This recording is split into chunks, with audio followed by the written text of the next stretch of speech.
Well, I still don't know if I should review this. What pisses me off most is the fact that can this volume ever go on without despair? That is to say, it is not bad or anything like that.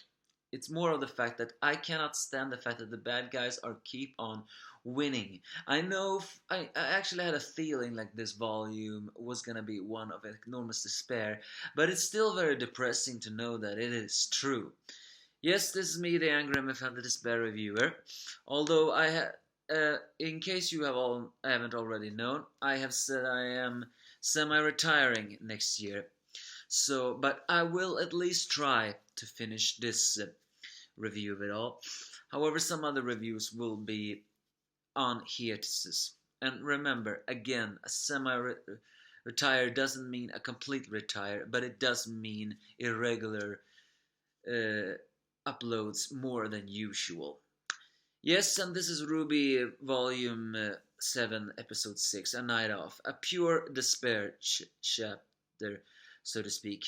Although the episode starts lighthearted, as usual, things get bad pretty quickly, at the end at least. It's basically on the fact that the gang is training, John's aura is evolving very good, and, RWBY can now split herself into different things when she's using her semblance. But then Ironwood gives them a day off, but it's worth noting that Ren is the only one who doesn't want to have a day off. In fact, Ren has become quite a jerk ever since they came here, and he's become a little bit darker in personality, I could say. It is almost like he's focused on something. So the rest of the gang hit the town. Jang and Blake, as usual, are doing their own thing. By now, even the rest of the people are actually saying, like, are they more than friends or just friends? Although, although it's pretty apparent they are more than just friends. But I think that will finally be shown, with a kiss by the end of this volume. They're all partying with Team Funky, although apparently they're only doing that on a nightclub because they know that Team Funky is annoying, at least according to them.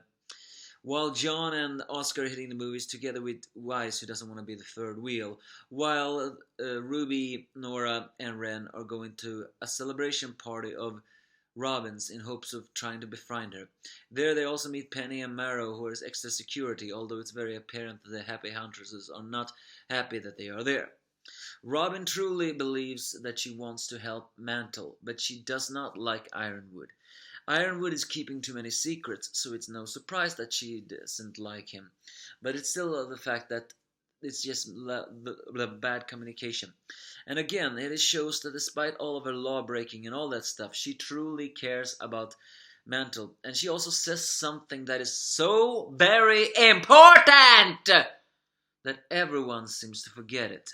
And that is, solo we may be strong, but if we fight together we are stronger.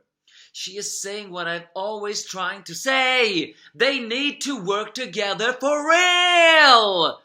They need to be one. Fight it all. In fact, this episode itself brings up one very important question as well that has been stated ever since last volume, and also by me, and that was Jin said Aspen cannot destroy, who, but Nora says maybe someone else can. Again, you have to look at the Jin's words a little bit in literally mindness. She maybe said that Aspen can't destroy Salem. Yes, it is shown that Salem can reform even after she's being killed. So maybe she literally means that, but I don't believe there's anything like an invincible villain. And the gods themselves said it. If she knows the value of life, her immortality will stop. The only question is that now that she is half grim, that is impossible. Unless, of course, something else. It is also worth noting that she is hunting the Silver Eyes for some reason.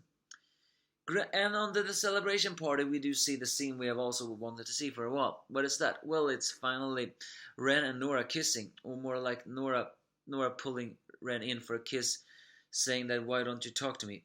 It's a sweet moment, but as I said in the beginning of this review, that is not lasting, as Tyrion is also in the crowd. As Watts begins his programming, RWBY actually sees Tyrion, but it is too late. he begins massacring the people as the lights go out thanks to Watts. And we see a semblance as well. A negative version of John's semblance that seems to, just like the poison from his scorpion tail, seems to poison the auras around people, breaking it almost instantly. Why he didn't use it against Crow, though, is anything to guess. My guess is he simply wanted to enjoy the fight. And then, and when the light gets on, who gets the blame? Well, none other than Penny, who was the only one with night vision, as Watts put some nice programming, some despairing programming, to look like she was the one doing the same movements from a fighting the Grim. Also, the fact that she saw that Tyrion was targeting Robin, therefore tackled her to safety, which in a way looks like she was trying to attack her. And of course, Robin is the one who buys that theory. But the despair only continues as the votes goes more and more up to Jock, and when the final hours look over, Jock has surprisingly won. The manipulation of Watts, the despair of the public, as well as the declaration of Jock, has now made Jock the leader of it all. This creates an enormous amount of despair in Mantle, as now even Penny is accused of being a murderer in Mantle. And the Grim keeps forming. This really is the worst case scenario. So yeah, a very despairing episode. It pisses me off that the villains keep on winning. Why must they win all the time? And judging from what I've seen of next week's episode, it is only going to continue. What is going to be needed? I mean, Weiss is the only one who's pointing out that something is not right with her father. Because there's no way he would do something this way that would hurt him. So I pray that she will find the connection. Although I cannot see how she can stop him. Now Jock is a member of the council, and the council has absolute control.